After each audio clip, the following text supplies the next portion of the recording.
Master, now you are dismissing your servant in peace, according to your word, for my eyes have seen your salvation, which you have prepared in the presence of all peoples, a light for revelation to the Gentiles, and for glory to your people, Israel. I waited so long to see those tiny hands and feet, to hear the coos and cackles, to see the glowing face of the new mother and the anxious paces of a new father. I waited my whole life for this holy family, this holy infant, the promised one, the Messiah. And I wasn't the only one. All of Israel was waiting, and indeed the whole world was waiting for the child they named Jesus. Waiting for God to redeem humanity once again, except this time would be for all eternity. People had waited before. Noah and his family had waited for 40 days for the waters to recede. Moses and the people had wandered and waited for 40 years in the desert before reclaiming the promised lands of their ancestors. The exiles had waited for generations to return to their families and to the temple. All those before waited, though, for a different kind of redemption, one of land and borders, of national identity and loyalty to their king. This time, it would be different. No mighty warrior to lead a revolt against the occupying Roman armies. No toppled thrones replaced simply by more thrones of corruption. Ultimate power corrupts ultimately, Orwell said. We waited and waited. Nearly 3 decades ago, another people waited for freedom.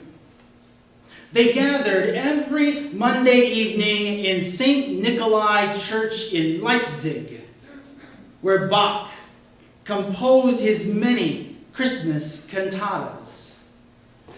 They met there each Monday evening to sing songs of hope, to sing songs of justice, and to sing songs of protest. You see, they had been separated from their family and their friends, their neighbors, by an enormous wall. The Berlin Wall. Walls are never permanent. Walls are never permanent. They will all fail someday. Ask my contemporaries from Jerusalem about that. But those folks who gathered in Leipzig, they sang, and their numbers grew from hundreds to hundreds of thousands, spilling into the streets, singing in peaceful protest until their rising songs shook the thrones of the powerful such that that wall fell. Oh yes, politicians, even the President of the United States, took all the credit for that. But politicians only do what they think will make them popular and help them remain in power. When asked why they hadn't crushed the uprising, the East German secret police commander said, "We had no contingency plan for songs." We had no contingency plans for songs.